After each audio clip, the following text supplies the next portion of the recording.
Si la sexualidad fuera para la reproducción, ¿qué sentido tiene que un niño que no tiene los órganos genitales maduros sea un ser sexuado? O que un adulto mayor que ya dejó por la menopausia o por la andropausia de producir las hormonas para la reproducción continuara siendo sexuado. O sea, debería empezar con la menarquia y terminar con la menopausia. Pero es toda la vida, o sea, la sexualidad es algo que atraviesa al ser humano desde la concepción hasta la muerte. Yo me acuerdo de algo, por allá en los años 90, hubo una película que se llamó, el título en español, como siempre una traición al título en inglés, se llamaba Bajos Instintos, Sharon Stone, Michael Douglas, esa película hizo mucha polémica por el abordaje que estaba haciendo, pues, de un tema que rayaba un poco como con la perversión, en fin, llamó mucho la atención. El caso es que esa película, en su nombre original americano, es Instintos Básicos, muy diferente a decir Bajos Instintos, porque si lo nombramos que la sexualidad pertenece a lo bajo, estamos devaluando este tema y lo estamos asociando con los asuntos perversos, muy propio de nuestra cultura occidental y del cristianismo, señalar la sexualidad como algo perverso, como algo bajo, como algo ruin, mientras que el nombre sano y literal que tiene es Instintos Básicos, es poner la sexualidad está a la base de la humanidad. O sea, es un asunto básico al cual hay que atender, y la humanidad misma se va a sostener sobre esa condición de lo sexual. Entonces, empezar, mire, André nos dio una definición, ¿cierto? Que el deseo era un tema más orientado, que la sexualidad era algo para el fin reproductivo, la continuidad de la especie, y otras cosas que el hombre dijo. Yo creo que mirando ya esas tres preguntas para poder como avanzar en el tema, de esas, digamos, funciones o esas cualidades que le atribuimos a la sexualidad, entre ellas la reproducción y algunas otras que alguien pudiera nombrar, una de ellas puede estar, o las personas podrían pensar que una de ellas está como una prioridad sobre las otras.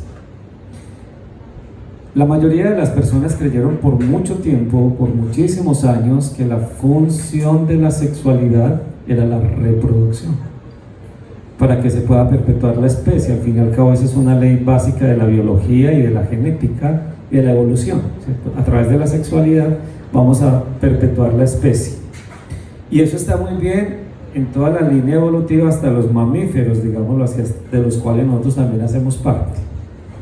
Pero algo pasa, algo cambia, algo sucede cuando el animal mamífero se vuelve humano. Algo pasó con nosotros, un plus en el cual ya el fundamento de ese acto sexual no es la reproducción. En los animales sí, en los mamíferos sigue siendo el tema. O sea, la sexualidad en los animales tiene la función biológica de la reproducción. No importa que alguien diga, no, yo conozco unos animales que también tienen relaciones sexuales y no es para procrear. Una sola especie no configura una ley para la evolución. Que pase con unos animalitos y no con otros no configura que esa sea la ley. La ley sí es que en todos los mamíferos, incluyendo el humano, también la reproducción depende de ese acto sexual en primera instancia. Pero cuando el mamífero se humanizó, toda esta vaina cambió, pero se complicó, que hágame el favor. O sea, sería mucho más fácil si eso siguiera siendo en la línea animalesca como lo conocemos.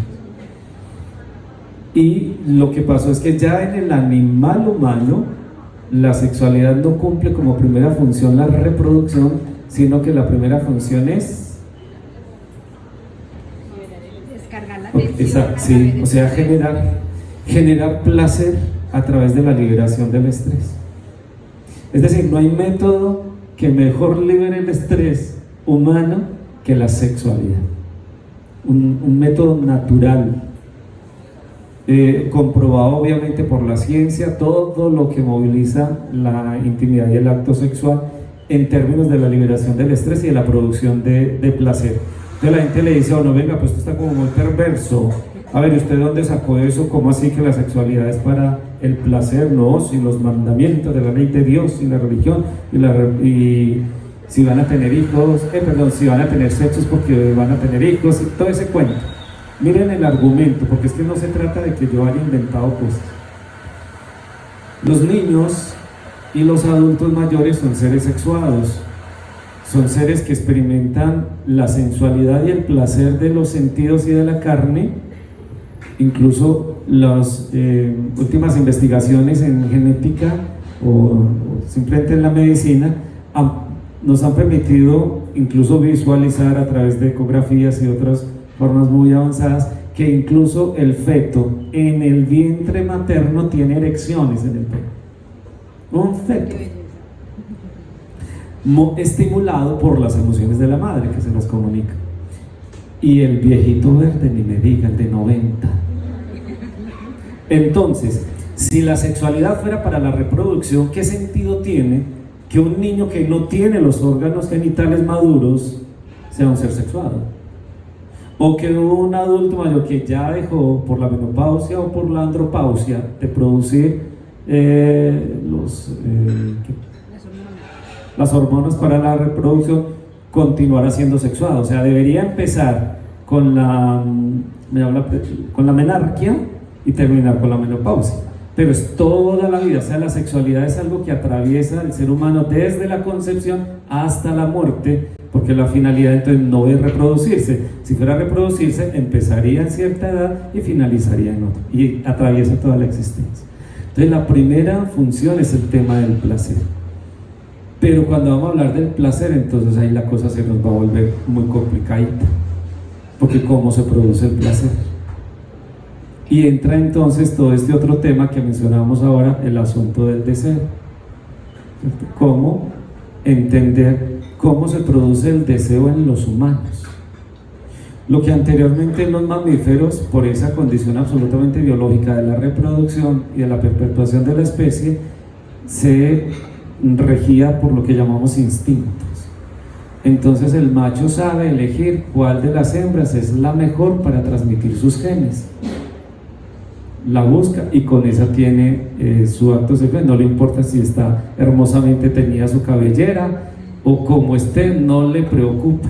El asunto va por otra línea, es la mejor de la especie. ¿Qué pasa con los humanos? Con el animal mamífero humano, ¿a qué horas perdió el gusto por lo fino, por la funcionalidad, y ya entra a elegir, pero con otras características y con otras condiciones? Se lo digo de otra manera. ¿Qué hace que una persona se vaya desde Medellín hasta Oriente a comer si es que un plato de no sé qué que no lo venden sino en el restaurante tal o cual? Cuando a nivel biológico sabríamos que su estómago igual se va a llenar con la sopa que dejó ayer y que la puede calentar porque está en la nevera, igual va a tener la sensación de hartura y de llanura, pero no, yo tengo que irme hasta Oriente a gastar plata y dinero porque me tengo que comprar eso. ¿Qué hace esa diferencia? Que en el animal puede ser simplemente con la que le sirve en ese momento para la finalidad que tiene. En los humanos, en los mamíferos, el deseo. Es que tiene que ser allá. Es que si no es en ese restaurante, no viene una satisfacción que es de orden psíquico, no físico.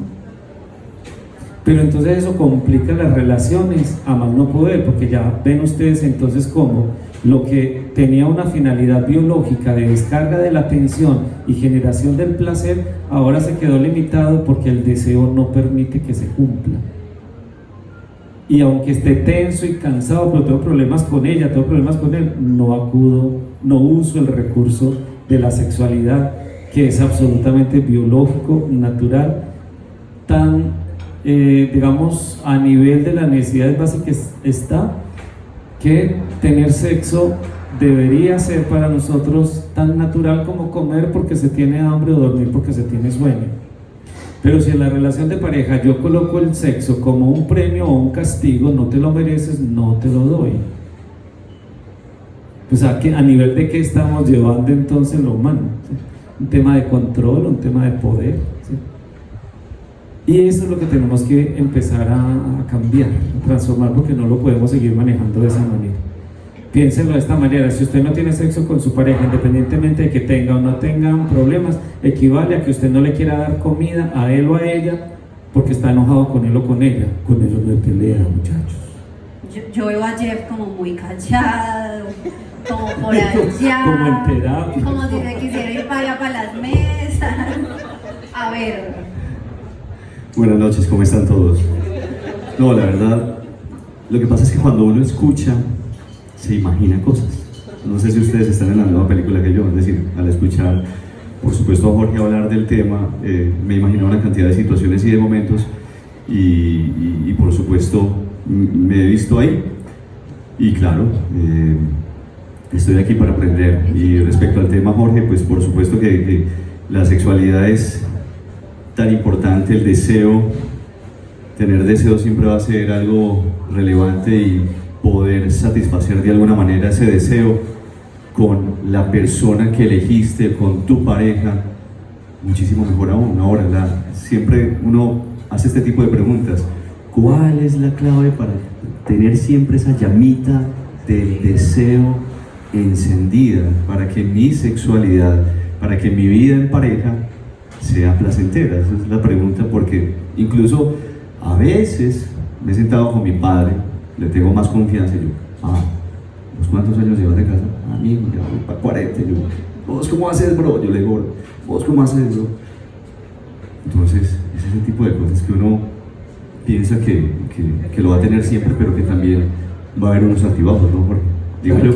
Muy bien, entonces miren, vamos a tener en cuenta estos elementos para poder luego hacer nuestro conversatorio. Primero, hay un asunto biológico de base, no podemos ni debemos huir de él. Es una forma como de manera natural el cuerpo liberaría altos montos de tensión que vamos acumulando en el día a día por cualquiera de las expresiones de la sexualidad.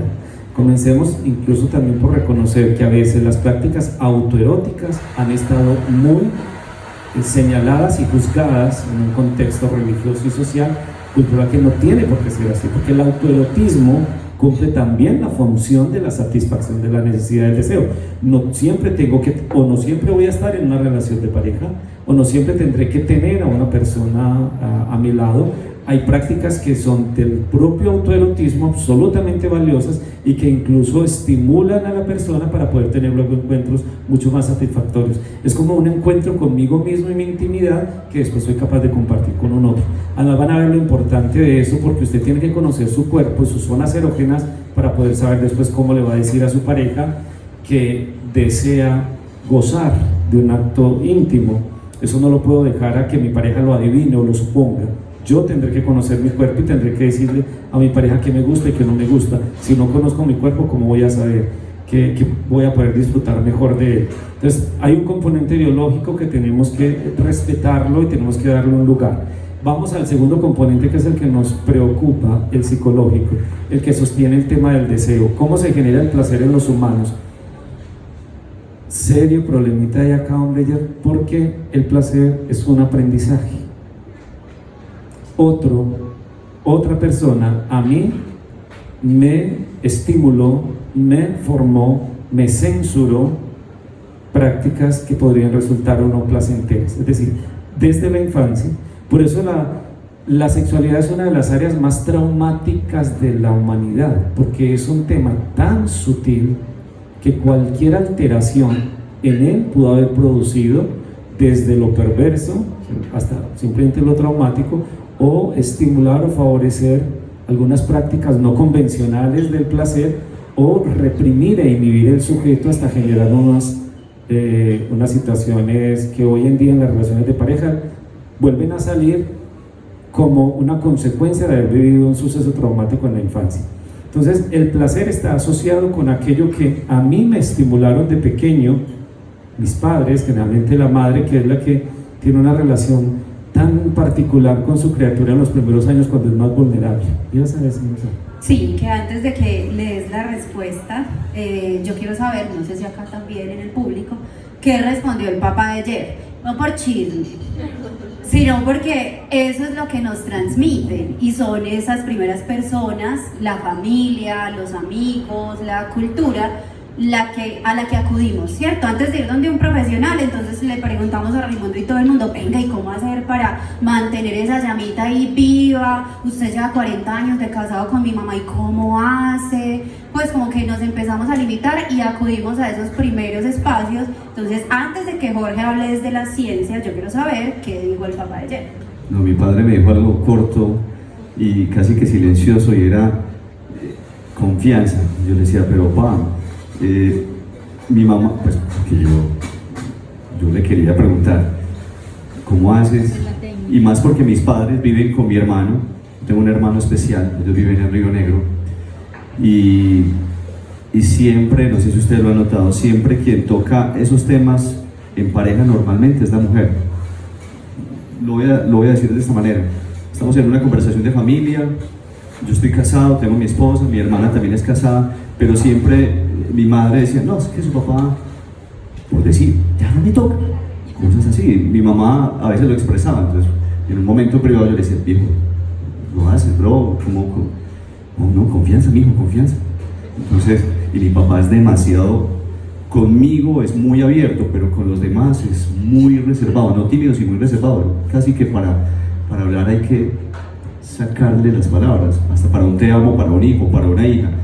Pero no fuimos más allá del tema, porque siempre, durante muchos años he escuchado a mi mamá hablar del tema de sexualidad, y no se ha tocado. Ahora que estoy casado ya lo hablamos abiertamente, ¿cierto? Hablamos o vemos alguna escena, ya es muy común ver en televisión escenas fuertes, antes era, no, quita eso, no, y ahora, incluso yo le contaba a Jorge que tengo una niña de 7 años, hace poquito estaba con mi esposa viendo una película, y pensamos que podíamos estar con ella, y en la película, de un momento a otro, o sea, no fue planeado, de un momento a otro, ¡pam!, él encima, y lo que yo hice fue, Amalia, le dije, pero ya después nos reímos, eso fue tema de risa de toda la noche, pero le explicamos a la niña, mi amor, mira, lo que pasa es que cuando un hombre y una mujer van a estar juntos y van a tener intimidad, pues primero hay un deseo, o sea, le estábamos hablando a la niña para que luego entendiera, pues poco a poco tratamos de hacerlo sin tapar nada, y le hablamos de todo un poco. Mi amor, mira, hay hombres que se enamoran de otros hombres, y le vamos contando para que ella no se vaya, no, para que ella entienda cómo es el tema hoy en día de la humanidad, de cómo nos estamos moviendo, ¿cierto? Pues tratamos de ser muy sinceros, de no tapar nada, empezando por ahí. ¿Alguien en el público tiene una respuesta diferente a la del papá de Jeff? ¿Cómo hacer para mantener esa llama encendida? Los que están casados, acá hay casados, yo sé. Al estar muy jóvenes todavía no han pasado por eso, no tienen Carabobo. Ya hay uno.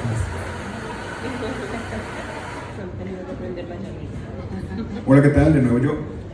Pues desde el punto psicológico no tengo una respuesta, pero desde el punto endocrino sí. Realmente en un hombre subir los niveles de testosterona a través del ejercicio, buena alimentación, tomar agua, que la mujer también nivele los niveles de progesterona, ayuda muchísimo en la relación, porque a veces sencillamente es eso, uno está bajo testosterona y uno ama y desea a su mujer, pero si el cuerpo no funciona, tampoco funciona. Ok. ¿Alguien más? Me voy a atrever a dar como un preámbulo de la respuesta. He aprendido mucho de mi maestro y es corto. En el enamoramiento eso viene empaquetado y así me lo enseñó mi tutor, ¿cierto? Entonces el enamoramiento, entramos por el deseo, la persona con la que estamos pues nos tuvo que haber gustado en el momento que lo vimos, que la vimos y todo eso. Entonces al principio todo eso es fuego y pasión y qué rico y todo el tiempo, y mejor dicho, donde se pueda aprovechamos y lo hacemos. Con el pasar del tiempo, esos niveles, mencionaba el compañero acá atrás, de Vlad, ¿cierto? ¿Es tu nombre? Empiezan a menguar, entonces empiezan a bajar, entonces la mujer se siente ya menos deseosa, el hombre en cambio va a seguir arriba, y a eso es a lo que hay que prestarle cuidado. El deseo al principio viene incluido en el paquete del enamoramiento, pero después es tarea de los dos producirlo y sostenerlo y mantenerlo para no dar entrada a un montón de cosas que empiezan después a fallar en la relación y a conversarlo con la pareja, ¿cierto? Hey, ¿cómo la vamos a producir? O vamos entonces a buscar ayuda, a aclarar las cosas, cómo es que pasa, por qué pasa, ahorita no pasa, y aprender. Recuerden que a eso es que vivimos, listo, a que saquen de la cabeza lo que les hayan enseñado los papás, muy lindos papás y todo, pero entonces la idea es que aprendamos bastante, ¿cierto? Ok, yo creo que eso en alguno de los shows de humor que ustedes también han visto en el canal de YouTube sobre el humor de otros demonios, recuerdo haber tocado ese tema cuando hablábamos de la base científica de la experiencia sexual y en el enamoramiento. Es necesario, muchachos, datearnos de ese tema. Miren la diferencia. Si en el enamoramiento los niveles de testosterona del hombre bajan, en lugar de siempre por lo general el masculino tiene los niveles de testosterona altos, en el enamoramiento tienen que bajar y los de la mujer subir, de manera que ella experimenta un deseo constante de intimidad que no es casual, perdón, que no es frecuente en ella. Por lo general el femenino o la mujer tiende a ser mucho más de libido más baja, pero cuando se enamora siente mucho deseo de estar con su pareja constantemente. Y en el hombre, ¿por qué disminuye? Para poder ser fiel. Porque si los niveles de él siguen altos, no le importará tener a su novia y seguirá mirando a otras. Entonces la biología es a ese nivel que a él le baja el volumen y a ella lo sube y los dos se estabilizan. Por eso ese hombre sinvergüenza, perro que conocemos, cuando está enamorado, que con esa, solo con la vieja quiere, y le dicen, ahí pasa, ¿qué le pasó? Pues le cogió la vena, vea pues este que tengo, no, con ella es que está bien, es que está bien. Él disminuye su capacidad que habitualmente tenga y en ella se aumenta el deseo.